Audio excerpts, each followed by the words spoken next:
നമസ്കാരം. മലയാളി വാർത്തയിലേക്ക് സ്വാഗതം. ഈ നിമിഷം വരുന്ന ഏറ്റവും പ്രധാനപ്പെട്ട വാർത്തയിലേക്ക്. സിദ്ധാർത്ഥന്റെ മരണവുമായി ബന്ധപ്പെട്ട കോളേജ് വാർഡനെയും അതുപോലെ തന്നെ ഡീനിനെയും ഇപ്പോൾ സസ്പെൻഡ് ചെയ്തിരിക്കുകയാണ്. കോളേജ് അസിസ്റ്റന്റ് വാർഡനെയും ഡീനിനെയുമാണ് ഇപ്പോൾ സസ്പെൻഡ് ചെയ്തിരിക്കുന്നത്. അല്പസമയം മുൻപ് ഇവർ ഒരു വിശദീകരണം നൽകിയിരുന്നു. ആ വിശദീകരണത്തെ പൂർണ്ണമായും തള്ളിക്കൊണ്ടാണ് ഇപ്പോൾ ഇവർ രണ്ടുപേരെയും സ്ഥാനത്ത് നിന്നും തള്ളുകയാണ്. ഇവരുടെ വിശദീകരണം തള്ളുകയും ഒപ്പം സ്ഥാനത്ത് നിന്നും ഇവരെ മാറ്റുകയാണ് എന്നുള്ളത് VC-യുടെ ഒരു അറിയിപ്പ് ലഭിച്ചിരിക്കുന്നത്. പൂക്കോട് വെറ്ററിനറി സർവകലാശാലയിലെ സിദ്ധാർത്ഥന്റെ മരണവുമായി ബന്ധപ്പെട്ട സംഭവങ്ങളിൽ കോളേജ് ഡീൻ MK നാരായണനെയും അസിസ്റ്റന്റ് വാർഡൻ ഡോക്ടർ കാർനാഥിനെയും വിശദീകരണം നൽകിയതിന് പിന്നാലെയാണ് ഇരുവരെയും സസ്പെൻഡ് ചെയ്തിരിക്കുന്നത്. ഇരുവർക്കും സംഭവത്തിൽ വെറ്ററിനറി സർവകലാശാല വൈസ് ചാൻസലർ കാരണം കാണിക്കൽ നോട്ടീസ് നൽകിയിരുന്നു. തുടർന്നാണ് ഇന്ന് ഇരുവരും മറുപടി നൽകിയത്. എന്നാൽ ഇവരുടെ മറുപടിയിൽ തൃപ്തികരമല്ല എന്നാണ് പറയുന്നത്.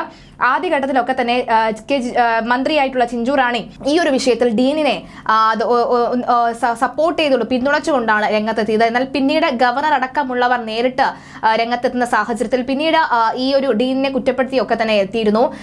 ആദ്യഘട്ടത്തിൽ ചിഞ്ചു റാണി പറഞ്ഞത് കുട്ടികളോട് വളരെ നല്ല രീതിയിൽ പെരുമാറുന്ന ഒരു വ്യക്തിയാണ് ഡീൻ എന്നായിരുന്നു. എന്നാൽ എങ്ങനെയാണ് കുട്ടികളോട് പെരുമാറുക എന്നല്ല, ഇത്തരം ഒരു സംഭവ വികാസങ്ങൾ ആ കോളേജിൽ നടക്കാതിരിക്കുക, അല്ലെങ്കിൽ ആ ഹോസ്റ്റലിൽ നടത്താതിരിക്കുക, അത്തരത്തിൽ എന്തെങ്കിലും സംഭവിക്കുമ്പോൾ തന്നെ അത് അറിഞ്ഞ് വേണ്ട നടപടി സ്വീകരിക്കുക. ഇത്തരത്തിൽ ഒരു വിദ്യാർത്ഥിയെ ആത്മഹത്യയിലേക്കോ അല്ലെങ്കിൽ വിദ്യാർത്ഥിയെ തല്ലി ചതയ്ക്കുന്ന കാര്യത്തിലേക്കോ അങ്ങ് കൈവിട്ട് കൊടുക്കാത്ത രീതിയിൽ അല്ലെങ്കിൽ അത്തരം രീതികൾ നടപ്പിലാക്കാത്ത രീതിയിലേക്ക് കാര്യങ്ങൾ നീങ്ങുക എന്ന് തന്നെയാണ് ഇപ്പോൾ VC നൽകിയിരിക്കുന്നത്. ഗവർണർ അടക്കമുള്ളവർ നേരിട്ട് ഇക്കാര്യത്തിൽ ഇടപെടുന്ന ഒരു സാഹചര്യം ഉണ്ടായിരുന്നു.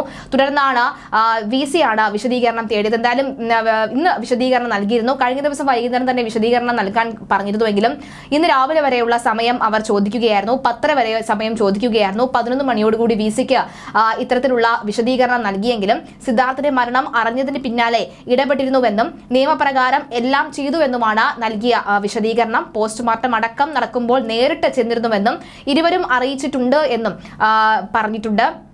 എന്നാൽ സംഭവത്തിൽ വീഴ്ചയുണ്ടായിട്ടില്ല എന്നാണ് ഇരുവരുടെയും വിശദീകരണം വന്നിരുന്നത്.